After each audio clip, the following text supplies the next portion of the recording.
नमस्कार। आज हम पढ़ेंगे मध्यकालीन भारतीय इतिहास के सोर्स। मध्यकालीन भारत या सल्तनत काल को हम कैसे जान सकते हैं, उनके बारे में हम कैसे जानकारी प्राप्त कर सकते हैं, वो कौन कौन से सोर्सेस हैं जिसके द्वारा हम मध्यकालीन भारतीय इतिहास को जान सकते हैं। तो सबसे पहले हम पढ़ेंगे मध्यकालीन भारतीय इतिहास के सोर्स को मैंने 3 भागों में डिवाइड किया है। मुख्य सोर्स में है फारसी भाषा में और कुछ अरबी भाषा में लिखे हुए ग्रंथ हैं, और कुछ विदेशी यात्री भारत आए थे तो उनके द्वारा भी कुछ ग्रंथ लिखे गए हैं, और कुछ अन्य सोर्सेस हैं जिसके द्वारा हम मध्यकालीन भारतीय इतिहास को जान सकते हैं। अब सबसे पहला एक ग्रंथ है चचनामा। ये मौलिक रूप से तो अरबी भाषा में लिखा हुआ है और फारसी में इसका अनुवाद मुहम्मद अली कूफी द्वारा किया गया। इसमें अरबों के सिंध विजय जो कि 712 ईस्वी के आसपास की तथा तत्कालीन जो समकालीन शासक थे उनकी जानकारी इस चचनामा में मिलती है। इस ग्रंथ को तारीख हिंद व सिंध भी कहा जाता है क्योंकि इसमें सिंध का इतिहास मिलता है। दूसरा ग्रंथ है किताबुल हिंद। इसकी रचना की अबू रेहान मोहम्मद बिन अहमद अल बरूनी। हम सिंपल भाषा में अल बरूनी का नाम जानते हैं, वैसे इनको पूरा नाम अबू रेहान मोहम्मद बिन अहमद अल बरूनी है। इसमें 11वीं सदी के भारतीय सामाजिक एवं सांस्कृतिक जीवन की जानकारी मिलती है और मौलिक रूप से ये अरबी में लिखा गया, बाद में इसका फारसी में अनुवाद किया गया है। एक और ग्रंथ है तारीख यामिनी। इसकी रचना अबू नस्र इब्न मोहम्मद अल उतबी ने करी है। इसमें सुबुक्तगीन के पूरे शासनकाल तथा महमूद गजनबी के जीवन और कार्यों की जानकारी मिलती है। तारीख मसूदी, इसकी रचना करी है अबुल फजल मोहम्मद बिन हुसैन अल बहरी। हम शॉर्ट फॉर्म में अल बहरी ज्यादा बोलते हैं। इस ग्रंथ में तारीख मसूदी में मोहम्मद गजनबी और मसूद का इतिहास मिलता है और तत्कालीन दरबारी जीवन और अधिकारियों के कुचक्रों की भी जानकारी हमें तारीख मसूदी से मिलती है। तारीख मासूमी, जिसे तारीख सिंध भी कहते हैं, इस ग्रंथ की रचना करी है मीर मोहम्मद मासूमी। इसमें मोहम्मद बिन कासिम के आक्रमण से लेकर अकबर के शासनकाल तक का सिंध के इतिहास की भी जानकारी मिलती है और इसकी रचना 1600 ईस्वी के आसपास की गई। ताजुल मासीर, इसकी रचना की है सदाउद्दीन हसन निजामी और ये पुस्तक जो है वो दिल्ली सल्तनत का पहला सरकारी संकलन है। इसमें 1191 से 1229 ईस्वी तक का इतिहास मिलता है और मोहम्मद गौरी के आक्रमण के समय भारत की स्थिति कैसी थी, ऐबक तथा इल्तुतमिश के कार्यों और अजमेर नगर की समृद्धि और तत्कालीन स्थिति की जानकारी मिलती है। तबकाते नासरी, इसकी रचना करी है मिनहाज उस सिराज ने। इसमें प्राचीन काल से लेकर 1358 ईस्वी तक का सामान्य इतिहास मिलता है, तो ये बहुत इंपॉर्टेंट है क्योंकि इसमें प्राचीन काल की भी जानकारी मिलती है। इसमें इल्तुतमिश के राजीकाल से लेकर सुल्तान नासिरुद्दीन के 15वें वर्ष तक के विवरण का विशेष महत्व मिलता है। अब पढ़ेंगे अमीर खुसरो। अमीर खुसरो दिल्ली सल्तनत काल के इतिहास के प्रमुख सोर्स में है। इनके ग्रंथ खुसरो बलबन से लेकर मोहम्मद बिन तुगलक तक सभी सुल्तानों का समकालीन था। उसे दिल्ली के 6 सुल्तानों का आजीवन संरक्षण मिलता रहा। खुसरो ने बलबन से लेकर मोहम्मद बिन तुगलक तक का इतिहास लिखा। उसने उस समय युद्ध में भी भाग लिया, तो उसने कई जगह आंखों देखा वर्णन भी किया है अपने ग्रंथों में। और खुसरो के द्वारा रचित ग्रंथ जो है वो ऐतिहासिक दृष्टि से बहुत महत्वपूर्ण है।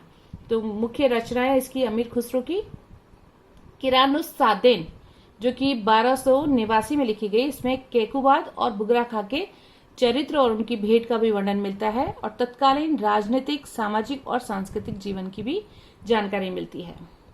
मिफ्ता उल फुतू, ये अमीर खुसरो की जो रचना है वो 1291 ईस्वी में इसको लिखा गया। इसमें जलालुद्दीन खिलजी की आरंभिक सफलताओं का वर्णन मिलता है। एक और बुक है आशिका, इसको देवल रानी खिज्र खां के नाम से भी जानते हैं, जो कि 1316 में लिखी गई। इसमें खुसरो ने अलाउद्दीन खिलजी के पुत्र खिज्र खां तथा गुजरात नरेश कर्ण की पुत्री देवल रानी की प्रेम कथा तथा विवाह का वर्णन किया है।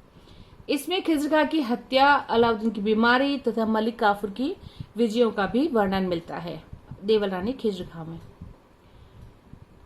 नूर सिपेहर, ये भी एक खुसरो की रचना है कि जो 1318 में लिखी गई। ये 9 भागों में डिवाइड है, इसलिए इसको खुसरो ने नूर सिपेहर इसका नाम रखा। पहले और दूसरे भाग में सुल्तान मुबारक शाह खिलजी, जो कि 1316 से 1320 में सिंहासन पर बैठे थे, इनकी विजयों और उसके द्वारा निर्मित भवनों का वर्णन मिलता है। तीसरे भाग में भारत के गौरव और वैभव की प्रशंसा करते हुए यहाँ की जलवायु, पशु पक्षी, फल फूल और भाषाओं का इन्होंने सुंदर वर्णन किया है। चौथे भाग में शासक, अमीर वर्ग और सेना के कुछ दृष्टांतों को इन्होंने इस भाग में दिखाया है। पांचवें भाग में शाही शिकार तथा भारत की शरद ऋतु का वर्णन किया है, सुंदर चित्रण किया है। छठे और सातवें भाग में सुल्तान मुबारक शाह को पुत्र प्राप्ति तथा नौरोज के उत्सव का वर्णन लिखा है। आठवें भाग में चौगान के खेल का वर्णन मिलता है और नौवें भाग में समकालीन कवियों और उनकी रचनाओं का वर्णन मिलता है। तो ये थी नूर सिपेहर, जिसको 9 भागों में डिवाइड किया था। एक और ग्रंथ है खजाइनुल फुतूह, जिसे तारीख अलाई भी कहते हैं। ये इसकी रचना खुसरो ने 1311 में की।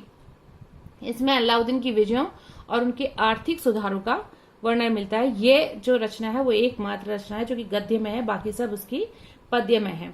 इसमें अलाउद्दीन के सिर्फ गुणों के बारे में लिखा है, दोषों के बारे में कुछ नहीं बताया है। इसमें अलाउद्दीन के राज्यारोहण का वर्णन है, पर जलालुद्दीन की हत्या का कोई उल्लेख नहीं मिलता है।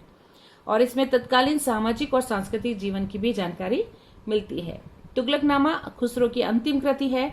इसमें कुतुबुद्दीन मुबारक शाह खिलजी की विलासिता, खुसरो खां के शासनकाल और उसका पतन तथा तुगलक वंश की स्थापना का वर्णन मिलता है। तुगलक वंश की स्थापना के समय गयासुद्दीन तुगलक है, उसकी भी जानकारी इस ग्रंथ में मिलती है, तुगलकनामा में। अब आते हैं जियाउद्दीन बर्नी के ग्रंथ। उन्होंने 2 ग्रंथ लिखे हैं। पहला है तारीख फिरोज शाही। बर्नी ने इसमें खिलजी तथा तुगलक वंश का आंखों देखा वर्णन किया है। इसमें बलबन से लेकर फिरोज तुगलक के पहले 6 वर्षों के शासनकाल का वर्णन मिलता है और बलबन और अलाउद्दीन खिलजी के समय की घटनाओं का तथा जलालुद्दीन और अलाउद्दीन के पतन के कारणों का भी वर्णन हमें तारीख फिरोज शाही से मिलता है। इसके अलावा इसमें राजाओं के सामाजिक, आर्थिक एवं न्यायिक सुधारों का भी वर्णन मिलता है तथा कवियों, दार्शनिकों और संतों की लंबी सूची जो मिलती है वो तारीख फिरोज शाही से मिलती है। दूसरा ग्रंथ है इनका फतवाए जहांदारी। बर्नी की इस कृति में शरीयत के अनुसार सरकार के कानूनी पक्ष का वर्णन मिलता है। इसमें मुस्लिम शासकों के लिए आदर्श राजनीतिक संहिता का वर्णन है और इसमें बर्नी अलाउद्दीन के आर्थिक नियमों को भी स्वीकार करता है। बर्नी चूंकि कट्टर मुसलमान था, इसलिए कहीं कहीं वो कहता है कि हिंदू व्यापारियों की संपत्ति छीन लेनी चाहिए, उनको सामाजिक आधार पर अपमानित करना चाहिए। ये बर्नी के अपने विचार थे। इसमें बर्नी की मजहबी संकीर्णता दिखाई देती है। इसमें बर्नी ने कुशल शासन प्रबंध को भी आवश्यक बताया है। तो फतवा है जहांदारी कहीं न कहीं मध्यकालीन सोर्स को जानने का एक प्रमुख सोर्स है। तारीख फिरोज शाही, आपने देखा तारीख फिरोज शाही बर्नी ने भी लिखी है, तो तारीख फिरोज शाही शमशेद शिराज अफीफ ने भी लिखी है। इसकी रचना ये है 1411 से 1412 ईस्वी में। यह फिरोज शाह तुगलक का समकालीन था। तो इसके लिए कहा जाता है कि जहां बर्नी की तारीख फिरोज शाही समाप्त होती है, वहीं अफीफ की तारीख फिरोज शाही शुरू होती है। इसमें फिरोज तुगलक का 1357 ईस्वी से 1388 ईस्वी तक का इतिहास मिलता है और ये ग्रंथ जो है 90 अध्यायों में बटा हुआ है। इसमें फिरोज के चरित्र, उसके अभियान, शासन प्रबंध, धार्मिक नीति तथा उसके दरबारियों का विस्तृत वर्णन मिलता है तारीख फिरोज शाही में। इस ग्रंथ से राजनीतिक घटनाओं के अलावा सामाजिक तथा धार्मिक स्थिति के बारे में भी जानकारी मिलती है। फुतुआते फिरोज शाही, इसके रचयिता स्वयं फिरोज तुगलक थे। इसमें उनके शासन प्रबंध तथा धार्मिक नीति की जानकारी मिलती है। फुतूस सलातीन, ये ख्वाजा अबू बकर इस्लामी द्वारा रचित है। इसमें 350 वर्ष यानी 999 से 1350 ईस्वी तक का इतिहास मिलता है। इस्लामी को ब्राह्मणी वंश के संस्थापक अलाउद्दीन हसन बहमन शाह का संरक्षण प्राप्त था, तो वो उसने मोहम्मद तुगलक की आलोचना तथा बहमन शाह की उपलब्धियों की प्रशंसा की है। फुतूस सलातीन में इसमें महमूद गजनवी से लेकर मोहम्मद तुगलक तथा बहमन शाह के राज्यकाल का विवरण दिया गया है। महमूद गजनवी से लेकर अलाउद्दीन हसन बहमन शाह तक का वर्णन फुतूस सलातीन में मिलता है। इस्लामी की इस ग्रंथ में यानी फुतूस सलातीन में अलाउद्दीन खिलजी के समय में होने वाले मंगोल आक्रमणों का वर्णन तथा गयासुद्दीन तुगलक के राज्यकाल की घटनाओं की भी जानकारी मिलती है। इसमें मोहम्मद तुगलक द्वारा चलाए गए तांबे के सिक्कों का वर्णन करते हुए लोहे तथा चमड़े के सिक्कों के कुप्रभाव की भी ये चर्चा करता है। इस्लामी फुतूह सलातीन में मोहम्मद तुगलक द्वारा दिल्ली से दौलताबाद राजधानी परिवर्तन के समय दी गई अमानवीय यातनाओं का भी विस्तृत विवरण हमें फुतूह सलातीन में मिलता है। और इस्लामी की इस रचना से दक्षिण के इतिहास की भी काफी जानकारी हमें मिलती है। तो मध्यकालीन भारतीय इतिहास को जानने के सोर्स में फुतूह सलातीन का बहुत बड़ा योगदान है। ये बहुत महत्वपूर्ण सोर्स है। तारीख मुबारक शाही, इसकी रचना की है याहिया बिन अहमद सरहिंदी। इस ग्रंथ में मोहम्मद गौरी से लेकर सैयद वंश के तीसरे सुल्तान मोहम्मद तक के शासनकाल का वर्णन मिलता है। सैयद वंश के इतिहास की जानकारी का ये एकमात्र सोर्स है तारीख मुबारक शाही, जिसकी रचना की है सरहिंदी ने। एक ग्रंथ है वाकियाते मुश्ताकी और तारीख मुश्ताकी। इन ग्रंथों की रचना शेख रिजकुल्ला मुश्ताकी ने की है, जिसका समय है 1481 से लेकर 1581 के बीच में इसकी रचना की गई है। ये जो कृतियां हैं ये दोनों काव्यात्मक कृतियां हैं, कविताओं के रूप में लिखी गई है। इनमें लोधी काल की ऐतिहासिक जानकारी मिलती है। वाकियाती मुश्ताकी में बहलोल लोदी से लेकर अकबर तक की विभिन्न घटनाओं की भी जानकारी मिलती है। आप जैसे देख रहे हैं बहुत सारे नाम बहुत टफ है, याद करने में मुश्किल है, लेकिन जैसे जैसे आप इनको पढ़ेंगे, बार बार रिवाइज करेंगे तो आपको ये आसानी से याद हो जाएंगे। और ये आपके द्वितीय वर्ष के लिए तो इम्पोर्टेंट है ही, इसके अलावा ये कंपटीशन एग्जाम्स में भी बहुत आते हैं। कई बार पूछा जाता है, कई बार पुस्तक का नाम पूछा जाता है और उसके लेखक का नाम पूछा जाता है, कई बार लेखक के बाद उसकी पुस्तक पूछी जाती है, और कई बार इस पुस्तक में किसका वर्णन, कौन से राजाओं का वर्णन मिलता है, किसके बारे में जानकारी मिलती है, इसके बारे में पूछा जाता है। तो ये सारे सोर्सेज बहुत इंपॉर्टेंट है एग्जाम पर्पज से, तो आप बहुत ध्यान से इसका अध्ययन करें। तारीख सलातीन अफगानी या तारीख शाही, इसके लेखक है अहमद यादगार। वस्तुतः ये ग्रंथ जो है वो अफगानों का इतिहास है। इसमें बहलोल लोदी, सिकंदर लोदी, इब्राहिम लोदी, शेर शाह, इस्लाम शाह, फिरोज शाह, आदिल शाह, इब्राहिम सूर और सिकंदर शाह का इतिहास तारीख सलातीन अफगानी यानी तारीख शाही में मिलता है। इसके अलावा इसमें बाबर, हुमायूं तथा अकबर की भी जानकारी मिलती है। मखज़न अफगानी, ये ग्रंथ जो है 1609 के आसपास लिखा गया नियामतुल्ला के द्वारा। इसमें बहलोल लोदी से लेकर इब्राहिम लोदी के समय की जानकारी मिलती है। तारीख जहांगुशा, कुछ और इम्पोर्टेंट ग्रंथ हैं। इसकी रचना अलाउद्दीन अता मलिक जुबैनी ने की है। इसमें मंगोल शासकों के विषय में विस्तृत जानकारी है। अगर मंगोल आक्रमण के बारे में जानना है तो हमें तारीख जहांगुशा को भी पढ़ना होगा। तथा चंगेज खान द्वारा जलालुद्दीन मागवर्णी का सिंधु क्षेत्र में पीछा किए जाने की घटना का भी विस्तृत वर्णन मिलता है तारीख जहांगुशा में। मुसालिक अल अब्सार, इसकी रचना की है इबू फजलुल्लाह अल उमरी। ये एक अरबी ग्रंथ है। इसमें मोहम्मद तुगलक के समय की सामाजिक और आर्थिक स्थिति की भी जानकारी मिलती है। एक है सियासतनामा, इसकी रचना की है निजामुल मुल्क तुसी। इसमें तुर्क शासकों के समय में प्रचलित दास प्रथा और दासों के प्रशिक्षण की जानकारी मिलती है, ट्रेनिंग की जानकारी मिलती है। एक है जफरनामा, सरफुद्दीन अली यजदी ने इसकी रचना करी। इस ग्रंथ में तैमूर आक्रमण का महत्वपूर्ण वर्णन मिलता है। मिफ्ताह उल फुजला, इसकी रचना की है मोहम्मद दाऊद शादियावादी। यह ग्रंथ जो है सल्तनत काल में तकनीकी विकास की महत्वपूर्ण जानकारी देता है। फवाद उल फुआद, इसकी रचना की है अमीर हसन सिज्जी। इस ग्रंथ में निजामुद्दीन औलिया के वार्तालाप, जो कि 1307 से 1322 ईस्वी का ये संग्रह है, इसमें तत्कालीन धर्म, संस्कृति और साहित्य की जानकारी मिलती है।